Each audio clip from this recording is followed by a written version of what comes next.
Fala pessoal, beleza? Meu nome é Wilton Reis, para quem não me conhece, muito prazer. Eu sou fotógrafo há 8 anos, tenho alguns trabalhos durante esse tempo.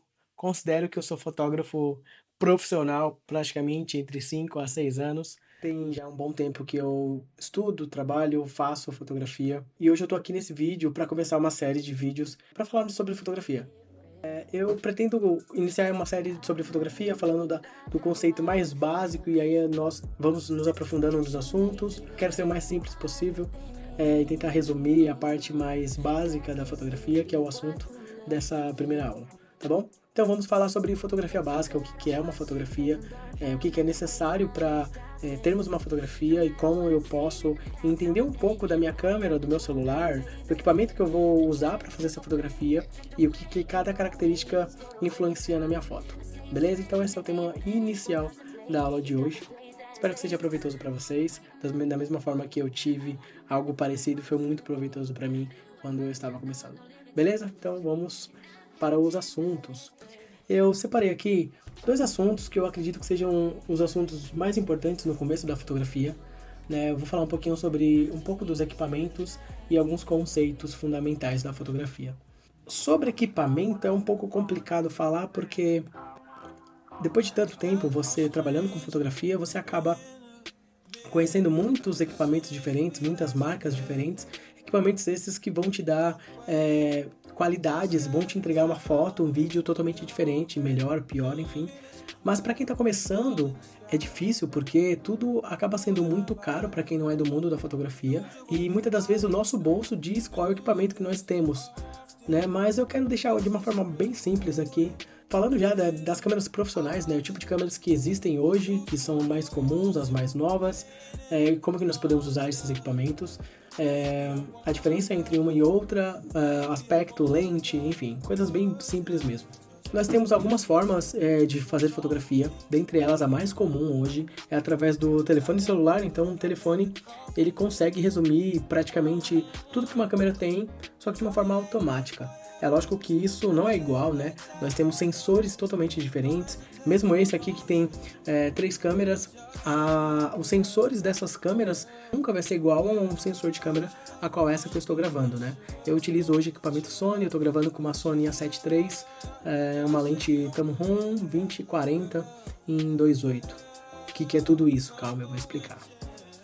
Então, a forma mais comum hoje de nós termos uma fotografia, de fazermos uma fotografia, até mesmo no modo automático, através do celular, onde nós apertamos o botão e temos uma fotografia ali.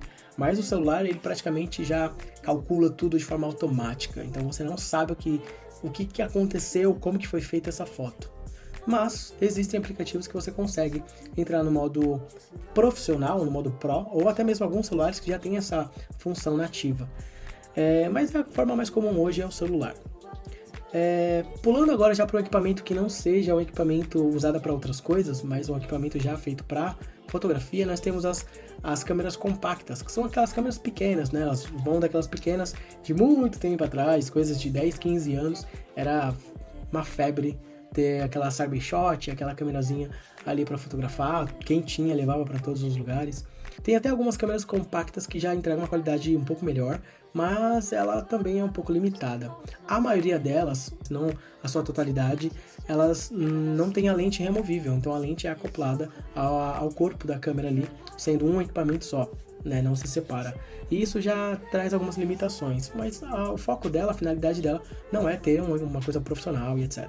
Subindo um pouco mais o nível, nós temos as câmeras DSLR, são bem antigas, inclusive. Quando nós saímos da fotografia analógica, nós migramos para a fotografia digital. São câmeras que têm um sensor e à frente do sensor tem um espelho que faz toda a triangulação da imagem que entra pela lente para ficar disponível no visor em cima. Né? Câmeras que inclusive tem muitas câmeras boas ainda nesse formato. Mas hoje não é ela que reina como as melhores câmeras, né? A tecnologia evoluiu muito e hoje nós não temos mais a necessidade de ter esse sistema de espelho, tá? Mas são câmeras muito boas, eu inclusive usei cerca de 5 anos desses 8 anos, eu usei DSLR, passando por câmeras de entrada, câmeras intermediárias, câmeras já profissional, um pouco mais avançadas, e aí depois eu migrei para um outro tipo de câmera, que é a câmera, o tipo formato mirrorless. São câmeras que já não tem esse espelho, o sensor fica praticamente exposto à lente, e aí todo o sistema eletrônico acaba sendo um pouco mais rápido, mais automático algumas coisas, não tem nada mecânico ali, então é um equipamento que acaba te dando alguns benefícios, tá? E um dos motivos a qual fez eu sair de uma marca e ir para outra foi o peso, porque a DSLR geralmente é um equipamento um pouco maior, um pouco mais pesado. Eu usava lentes que também eram pesadas, e aí eu acabava no final de casamento, onde eu estava fotografando das 2 da tarde às 1 hora da manhã, eu já estava com muito peso, muito cansado, fotografando com 2 câmeras, 2 lentes, enfim, o equipamento todo no corpo. Então isso contou muito, fez com que eu mudasse. Um ponto que nós devemos deixar aqui é que a mirrorless chegou com um valor muito caro, muito alto. Mas para resumir essa primeira parte, existem esses tipos de câmeras, né? Todas elas praticamente vai fazer uma foto, né? Umas te darão uma imagem com mais qualidade, mas sabendo usar você consegue extrair e fazer bastante coisa legal com qualquer um desses equipamentos. Eu vou falar um pouco mais e um pouco melhor sobre câmeras e lentes, mas nem tanto câmera, eu acredito que isso é muito subjetivo, né? A câmera que nós temos geralmente é a câmera que o nosso bolso permite ter, mas lente faz total diferença e nós precisamos entender o papel da lente na nossa fotografia, porque muitas das vezes a nossa lente nos permite fazer coisas que outras lentes não fazem, então existe uma diferença muito grande entre um tipo de lente e outra, né? Ali o campo de visão que uma lente tem, a outra lente pode ter um campo diferente, algumas características que inclusive pontos fundamentais da fotografia está relacionado com a lente, então nós vamos abranger isso aqui um pouco melhor durante esse vídeo. Beleza? Falando dos conceitos fundamentais, eu tenho praticamente exposição, composição e foco, né? São os 3 conceitos principais assim, na fotografia. E para entendermos um pouco melhor, eu vou abrir aqui esses conceitos, começando pela exposição. A exposição nada mais é que o controle da luz. Então eu preciso entender como que a luz funciona, e a exposição é muito disso. Quem domina a exposição sabe e tem um controle total sobre a luz que aquele ambiente, que aquele momento proporciona, tá bom? Eu conheço como o tripé da fotografia, os 3 pilares da fotografia, né, assim que eu aprendi, assim que era chamado na época, que é o ISO, a velocidade de obturador e o diafragma. Esses 3 pontos são pontos importantes que fazem com que nós consigamos controlar a luz da forma que nós queremos para alcançar o nosso objetivo ali naquela foto, naquele vídeo. Falando desse triângulo da exposição, esses 3 carinhas, eles nos dão características diferentes, né, quando nós controlamos a luz. Os 3 é usado para controle de luz, mas cada um ele vai te dar uma consequência nesse caso, e você precisa entender essas consequências, né? Por exemplo, falando sobre o ISO é a sensibilidade à luz, então toda câmera, todo dispositivo tem um ISO, tem uma capacidade de ISO, que é a capacidade de ser sensível à luz. Equipamentos que não têm uma capacidade muito grande de sensibilidade à luz acaba em um número pequeno de ISO, acaba trazendo ruído ou grão, né? A nossa foto perde qualidade, né? Ela perde nitidez, ela perde definição, enfim. Então o ISO ele é exatamente isso, né? Resumindo, ele faz com que o nosso equipamento seja ou não sensível à luz. Então, o ISO base, por exemplo, na minha câmera, o ISO base ele é 50. Então, é o menor ponto de sensibilidade. Quando eu aumento, eu passo a trabalhar com 800, a minha câmera já começa a enxergar a luz de um pouco diferente.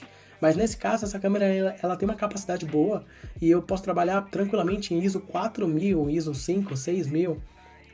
Até já trabalhei com ISO 10.000 e eu tenho fotos entregues para clientes com ISO 10.000, então é uma câmera que me permite isso, né? Ela consegue praticamente enxergar no escuro, né? Ela tem uma boa sensibilidade. Falando das câmeras de entrada no formato de DSLR, elas têm uma capacidade de ISO não tão boas, né? Então isso influencia a tecnologia que está implementada ali e o tipo de sensor que nós temos. Como é a sensibilidade da câmera, né?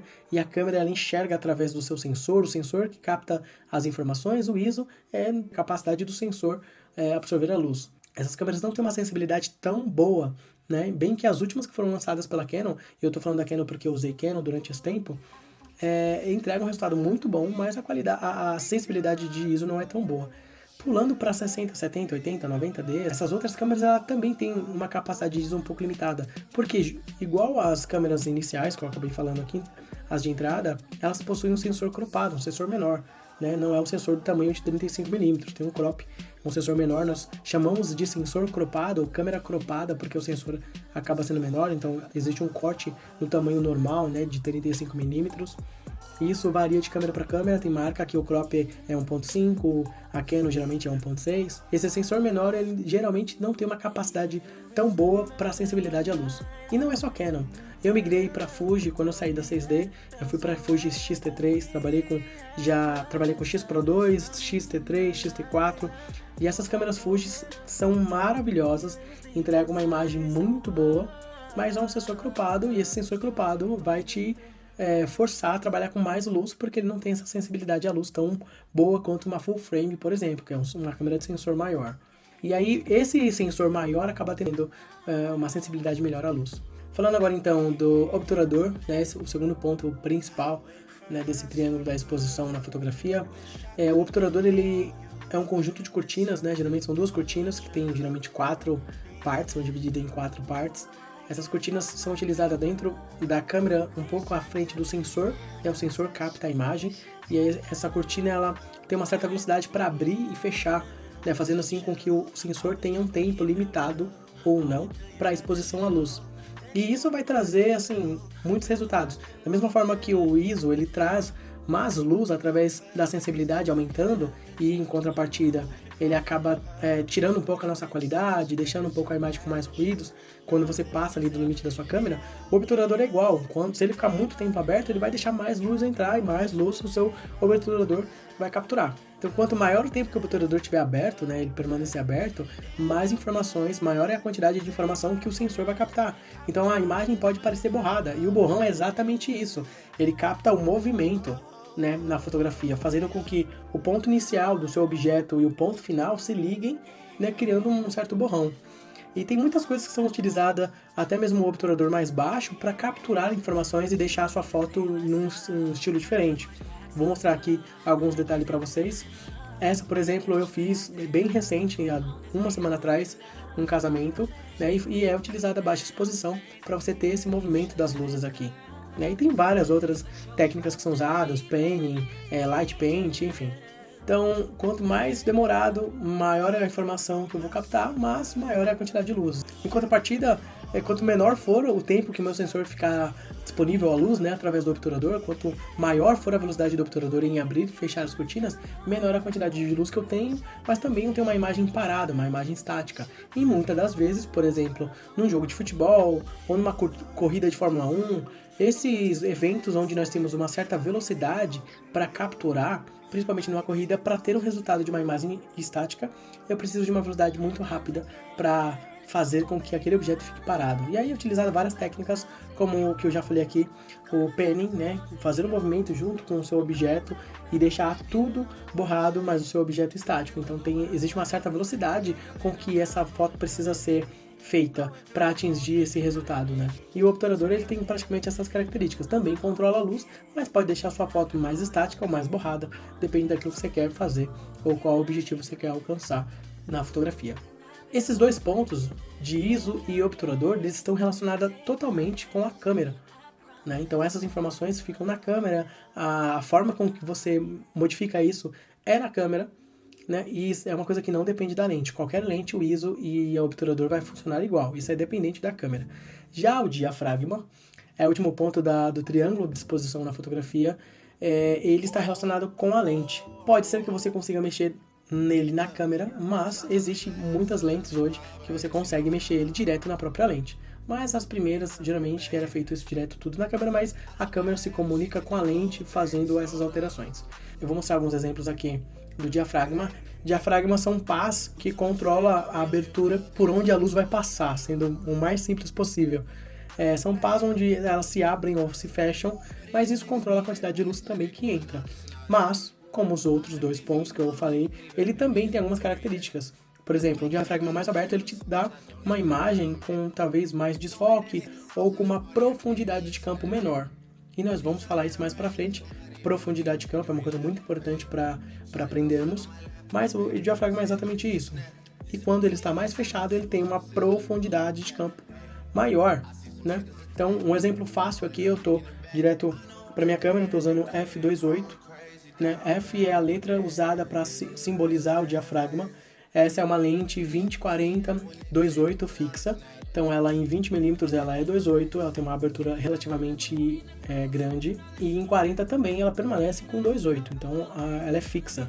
Por que eu falo isso? Porque algumas lentes, principalmente as lentes de entrada, ela tem assim, o seu zoom, e na diferença de distância focal, por exemplo, em 18 ela é 3.5, em 55 ela é 5.6, ela acaba fechando um pouco, tá? Lentes assim são muito comuns, tá? Principalmente para quem está começando na fotografia. Lentes que tem um zoom, mas tem um diafragma fixo, geralmente é um pouco mais difícil de você encontrar quando você está no início ali da fotografia, porque elas acabam sendo muito caras, ou mais caras que o comum dessas lentes. Mas, resumidamente, é isso.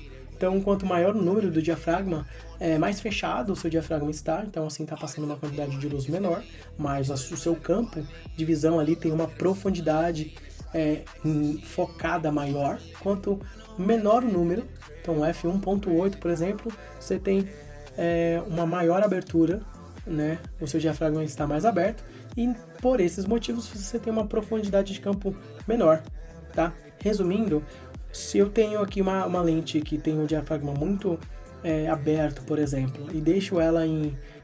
suponhamos que eu consiga deixar essa lente em 1.2, 1.4, e eu foco no meu dedo, essa linha aqui do meu dedo ela vai estar focada, e já a minha mão aqui, ela não estará focada. Só que se eu fizer o contrário, se eu abaixar de 1.2 para f5.6, a minha mão já pode estar focada. Então, a profundidade de campo no foco ela acaba sendo maior quando eu tenho um diafragma um pouco maior, né? Um pouco mais fechado, tá? Isso é algo que você vê bastante, por exemplo, em fotografia de pessoas, em retratos, um diafragma um pouco mais fechado, mesmo com uma lente que tem uma abertura maior, por exemplo. Eu tenho aqui uma lente que é uma 85mm, é uma lente muito boa, dá até para entender um pouco sobre o diafragma com ela. É uma lente muito boa, uma lente que dá para você ver aí o tamanho da abertura que ela tem. E eu usei recentemente para fazer alguns retratos, e ela sendo 1.8, eu não usei ela em 1.8, porque no retrato eu queria mais detalhe, né? Eu queria uma coisa mais nítida. E aí você me pergunta, Wilton, o diafragma está relacionado com a nitidez? Eu vou te responder, não, mas sim. Por quê? É lógico que a nitidez ela está relacionada com os vidros daquela lente que você está usando, ou seja, a qualidade ótica daquela lente e o seu sensor, né? A câmera que você está usando, tá? O diafragma ele não vai te dar mais ou menos nitidez. Mas o que acontece? Pelo fato do diafragma lidar com profundidade de campo, quando você tem uma profundidade de campo pequena, é muito difícil você ter uma imagem nítida. Você pode até ter uma certa nitidez, mas a nitidez é muito rasa e ela passa uma certa impressão que a foto não está nítida. Ou você pode, por exemplo, eu vou postar uma foto aqui também, onde o foco está no olho esquerdo, né, e não está no olho direito. Então, dependendo da forma que a foto for feita, né, você pode ter uma impressão que ela não está focada. Então, quando nós usamos um diafragma mais aberto, nós temos essa sensação, mas não está relacionada diretamente à nitidez. Não sei se ficou claro. Mas quando nós fechamos um pouco o nosso diafragma, aumentando assim a sua profundidade de campo, nós temos ali uma imagem um pouco mais detalhada, né? Tem uma textura maior, tem uma profundidade de campo maior, tem camadas maiores em foco. E assim você consegue ter uma nitidez maior. Então é muito importante saber usar o seu diafragma. É lógico que não são todas as situações que você vai fotografar com f8, por exemplo, né? Estou postando uma foto aqui e essa foto foi feita em f8. Mas foi feita em f8 num local onde estava com a luz controlada. Então eu posso usar um diafragma mais fechado, porque esse é o objetivo, de ter uma foto um pouco mais detalhada, com mais textura, com mais nitidez. Tá? Agora numa foto de casamento, por exemplo, eu vou deixar um outro exemplo aqui, eu não preciso usar f8, né? Eu estou usando aqui um 2.8 e está me suprindo muito bem. Tá? Eu tenho nitidez, eu tenho a textura que eu quero. Então essas são as informações principais assim da parte do triângulo de exposição. Eu acho que já foi uma aula muito extensa, tá bom? Eu quero falar um pouco mais sobre a parte de composição, e aí na parte de composição nós falamos um pouco sobre lentes, né? Tipo de lente, divisão de cada lente, como que as lentes são divididas, o que é essa milimetragem, o que é 85mm, o que 85mm significa, tá bom? O que 20/40, por exemplo, significa, qual é a imagem que essas lentes proporcionam, tá bom? E aí nós finalizamos isso com um pouco com os estilos, até mesmo o tipo de foto, o tipo de foco manual. Falamos um pouco mais sobre profundidade de campos, camadas, e aí nós mergulhamos nessa parte um pouco já falando mais de fotografia, não mais de parte técnica, né, ali do seu equipamento. Beleza? É isso, eu já não tô muito bem aqui, já falei muito. Eu tô com o nariz aqui congestionado, tá bem complicado falar aqui com vocês, mas espero que tenha sido de fácil entendimento, tá bom? Deixem nos comentários o que vocês acharam, se ficou alguma coisa não muito clara, ou se vocês queriam mais informações sobre algum determinado assunto, tá bom? A ideia é passar realmente fotografia básica para vocês, e para as pessoas que estão aprendendo junto comigo ali no meu dia a dia. Então, eu acredito que esse é o ponto inicial para você entender a fotografia. Esses pontos são muito importantes de ser dominados. Quando você domina esses pontos, você consegue alcançar o objetivo qualquer que seja dentro da fotografia. Qualquer foto você consegue fazer, entendendo esses 3 pontos, tá bom? E uma dica, entender o seu equipamento. Eu falei muito aqui agora de diafragma, só que o diafragma, ele é algo que muda de lente para lente. Então eu tenho lente onde o meu diafragma em 1.8 me entrega uma qualidade muito boa.